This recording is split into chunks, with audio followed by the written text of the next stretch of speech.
Γεια σας, καλημέρα. Καλημέρα, παιδιά.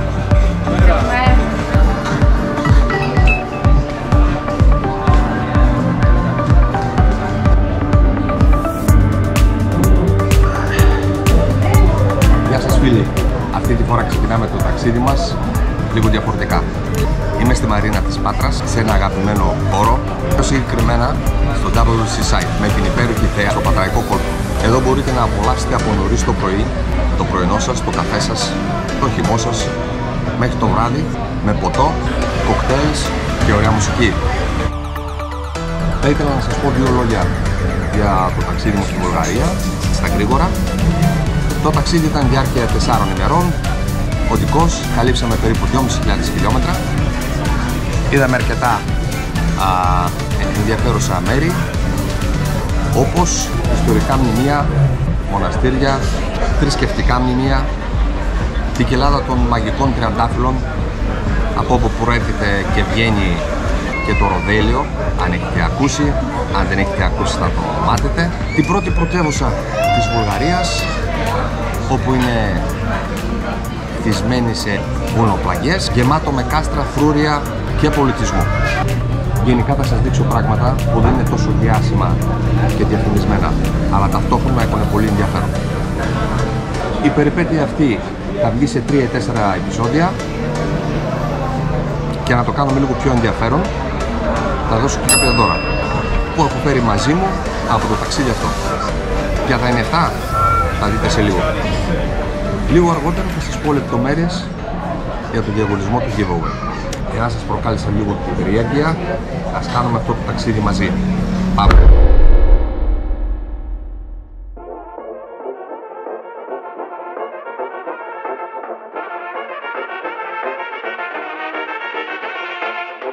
Θα σας δείξω πράγματα τα οποία δεν έχετε δει. Πολλά πράγματα. Φύγαμε!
γεια σας.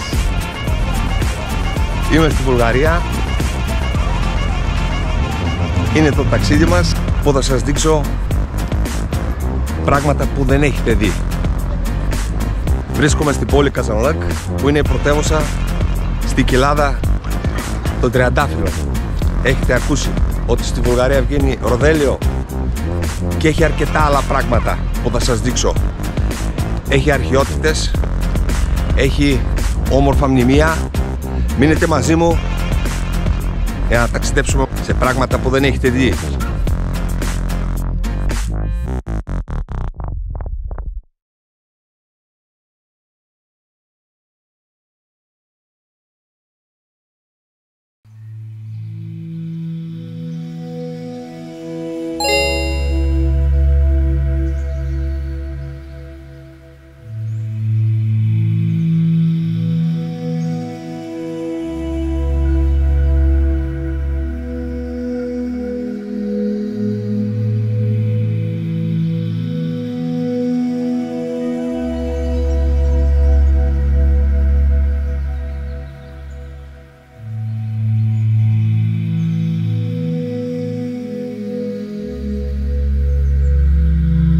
Βρίσκομαι σε ένα μέρος που είναι στα 400-500 μέτρα κοντά στην πόλη, για να σας δείξω λίγο έναν οικογενειακό τάφο. Λέγεται ότι στην περιοχή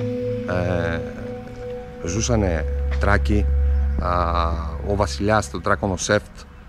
Έχουν φτιάξει ένα κέλυφος να προστατεύει το τάφο αυτό. Θα πάμε σε λίγο στην αντιγραφή και θα τη δούμε μαζί. Δεν μπορούμε να μπούμε βέβαια στο αυθεντικό, γιατί για τους ευνόητους λόγους. Επίσης θέλω να σας πω ότι είναι από την αιγίδα του UNESCO και έχει μια περίεργη ιστορία. Ο τάφος αυτός ανακαλύφθηκε το 1945, κάπου εκεί.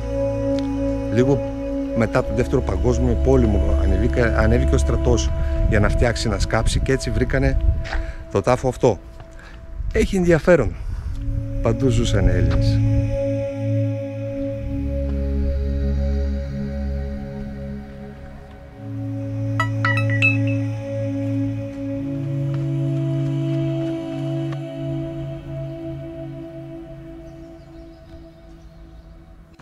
Από εδώ είναι η αντιγραφή. Πάμε να δούμε τι γίνεται.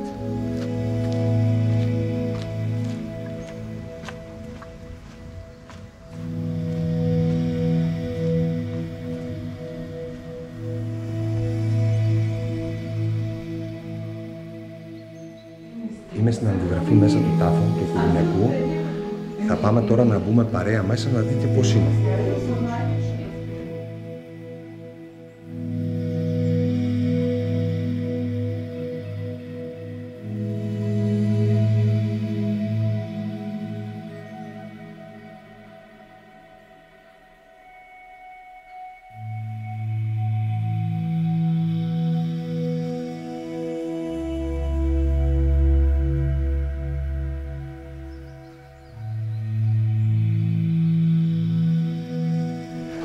Όπως βλέπετε, ο τάφος είναι πιστή αντιγραφή. Απάνω έχουν ζωγραφίσει, μάλλον δεν είναι γάμος, είναι κηδεία, πρέπει να είναι. Εδώ είναι ο βασιλιάς και η βασίλισσα και διαδραματίζονται κάποιες σκηνές.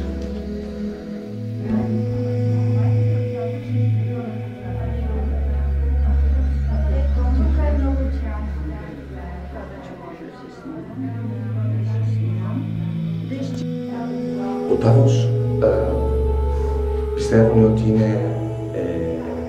έχει γίνει 300 χρόνια π.Χ. και έχουν βρει και γυναικεία οστά και ανδρικά. Κάτι πολύ όχι τόσο χαρακτηριστικό για τη Τράκηδο. Πάμε να βγούμε τώρα.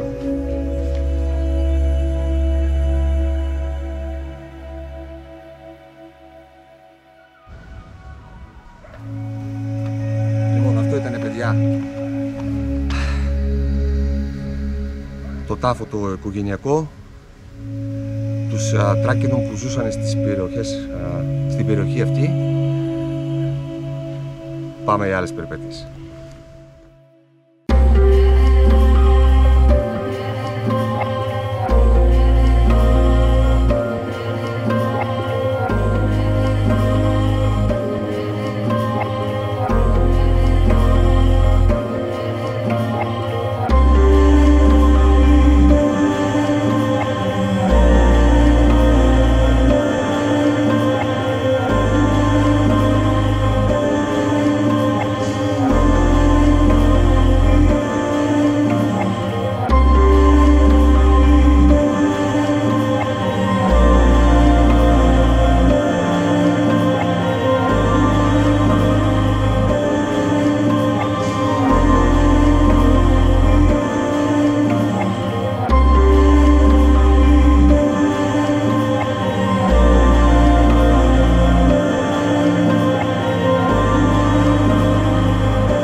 Θα σας δείξω λίγο πώς είναι το ξενοδοχείο.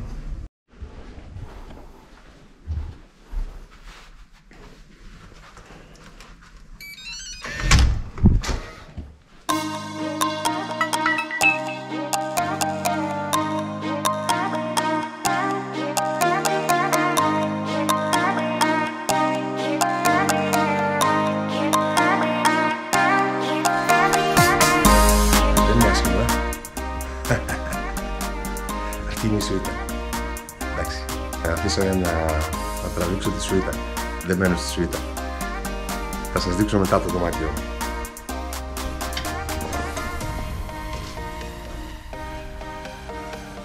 Αυτό είναι το μπάνιο. Να κάνεις βόλτα με άλογα. Είναι τεράστιο. Αλλά η σουίτα είναι όλα τα λεπτά.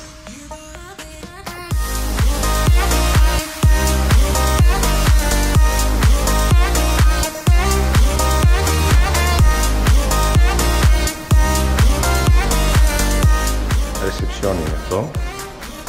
Αριστερά ματιά.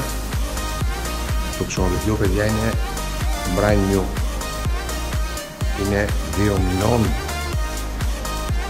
Κάπου εκεί, μπορεί και λιγότερο.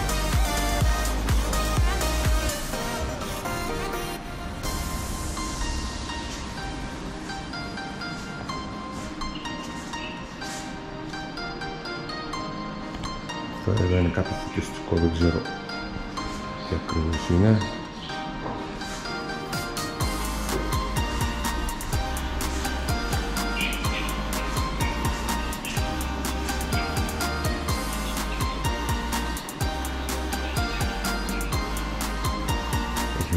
κείμενα. Φεύγουμε τώρα, πάω να πιούμε ένα καφεδάκι και τα λέμε.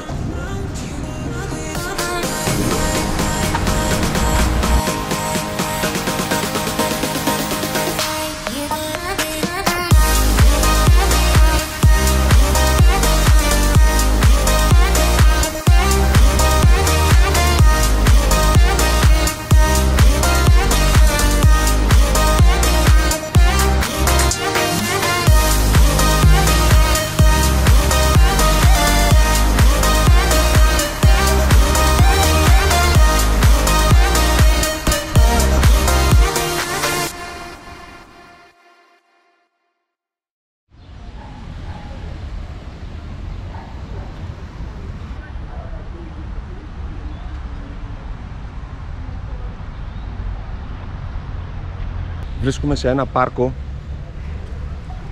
εδώ στην πόλη Καζανλάκ, όπου είναι ένα πάρα πολύ ωραίο πάρκο για τα παιδιά, όπως βλέπετε, μεγάλο, τεράστιο, μέσα στα πράσινα, όπου τυχαίνει να είναι και το μουσείο του Τριαντάφυλλου, οπότε θα δούμε λίγα πράγματα, το πώς βγαίνει το ροδέλαιο από αυτά τα τριαντάφυλλα, πόσο ιδιαίτερα είναι. Γενικώς θα πάρουμε λίγες πληροφορίες.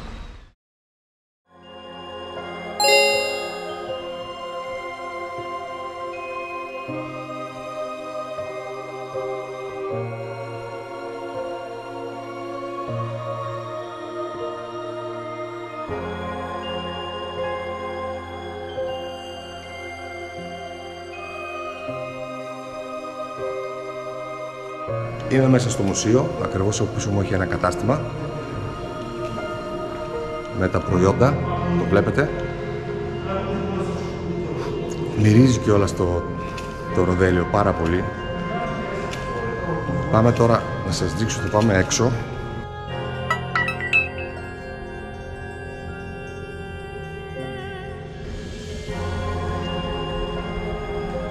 Αυτό είναι ο θάμνος του Τριαντάφυλλου, το οποίο αυτή τη στιγμή δεν έχει άνθος, γιατί δεν είναι η εποχή του.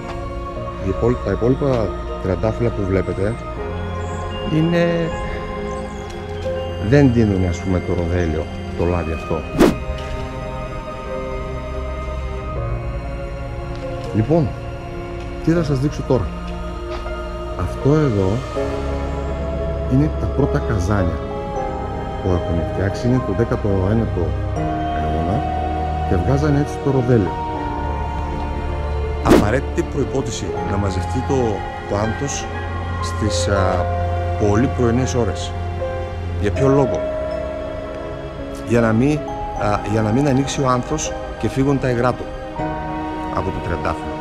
Ξεκινάνε 4 ώρα το πρωί και γίνεται η δουλειά μέχρι να βγει ο ήλιος. Μαζεύεται το άνθος και το βάζουν σε αυτά εδώ τα βαρέλια. Το 19ο αιώνα. Θα σας δείξω τώρα ένα πιο μοντέρνο βαρέλι. Αυτό είναι του 20ου αιώνα. Και πάει λέγοντας. Αυτή τη στιγμή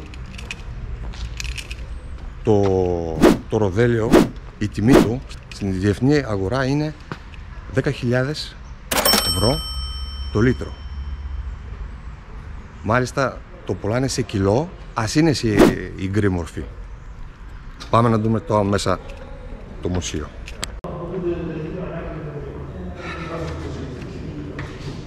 Λοιπόν, είναι εντυπωσιακό το μουσείο. Πάμε να κάνουμε μια βόλτα γύρω-γύρω, να δούμε λίγο την ιστορία.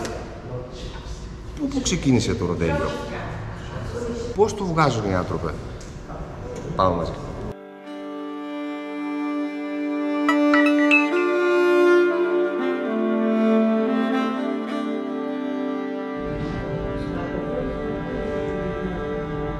Γεια σας! Θα κάνουμε τώρα το γύρο στα γρήγορα.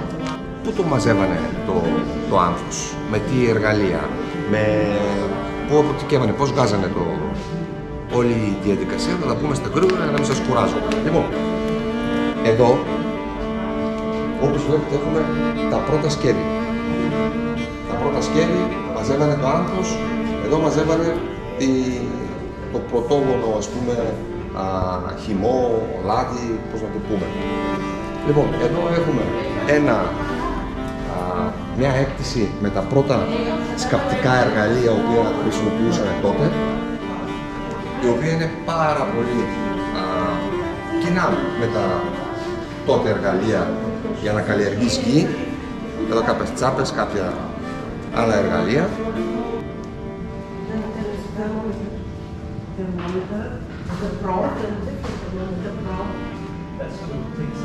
Και τώρα θα σας δείξω το βαρέλι που βάζουν το άνθος. Αυτό είναι το βαρέλι το οποίο έβγαινε το λάδι. Θυμίζει λίγο το βαρέλι για το ρακί.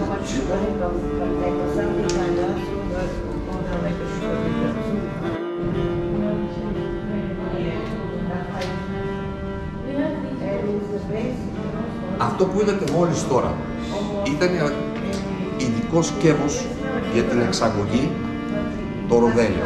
Μόλις γινόταν έτοιμο, το βάζανε εδώ και έφευγε για το υπόλοιπο κόσμο. Αυτό χωράει 40 κιλά. Για να βγουν 40 κιλά έχει πάρα πολλή δουλειά και πάρα πολλή διαδικασία. Να φανταστείτε, για 1 κιλό χρειάζονται 3 τόνοι άνθος για να βγει 1 κιλό. Κάντε το λογαριασμό μόνοι σας. Πάμε να δούμε τα υπόλοιπα. Λοιπόν, αυτό εδώ είναι ένα, πολλοί από εσάς το έχετε δει. Αυτό είναι μια συσκευασία η οποία δεν είναι μόνο για ομορφιά. Αυτό προστάτευε το λάδι από τον ήλιο. Ήταν ο μόνος εχθρός του ροδέλιου.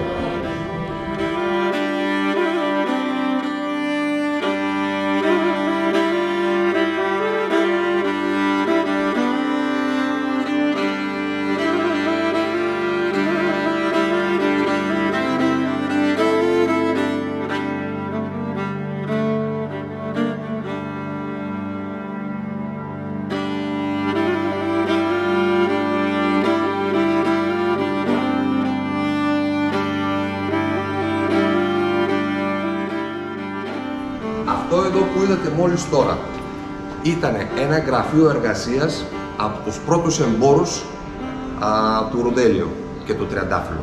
Τα έπιπλα είναι από Αυστρία, είναι το 19ο αιώνα. Δείχνει πόσο πλούσιοι ήτανε. Πολλά λεφτά, mucho dinero. Πάμε να δούμε και τα υπόλοιπα. Όπως καταλάβατε, θα δούμε λίγο το εμπορικό κομμάτι τώρα στο ροδέλιο. Εδώ είναι τα πρώτα λογιστικά βιβλία.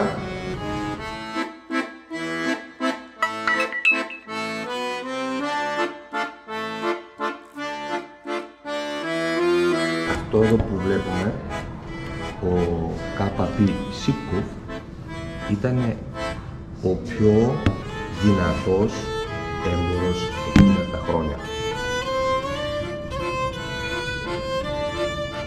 Είχε γραφεία στη Νέα Υόρκη, στη Παρίσι, σε όλες τις πρωτεύουσες σε όλο τον κόσμο.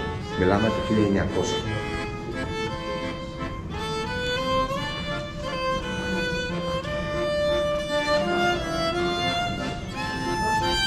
Αυτό είναι ένα βιβλίο λογιστικό.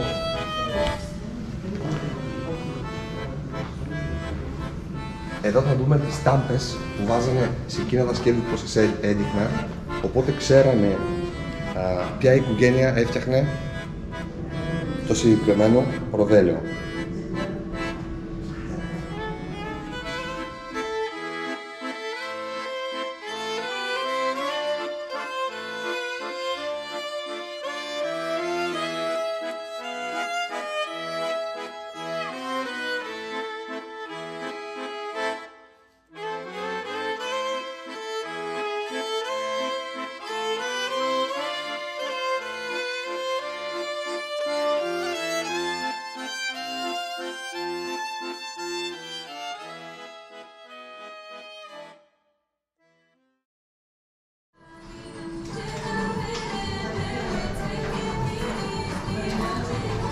Αυτό ήταν το μουσείο των Τριαντάφυλλων στην πόλη Καζανλούκ, που by the way, παρεμπιπτόντως, είναι και η γενέτερα του Βες Βλοκ. Εδώ έχει γεννηθεί, εδώ έχει μεγαλώσει. Ζει από μικρό παιδάκι στην Ελλάδα και ο Βες Βλοκ έχει δύο πατρίδες, την Βουλγαρία και την Ελλάδα. Πάμε τώρα για άλλο προορισμό. Μείνετε μαζί μου. Αν σας άρεσε το βιντεάκι, κάντε ένα like. Αν σας άρεσε πάρα πολύ το βίντεο, κάντε ένα subscribe. Πάμε για άλλα. Bye!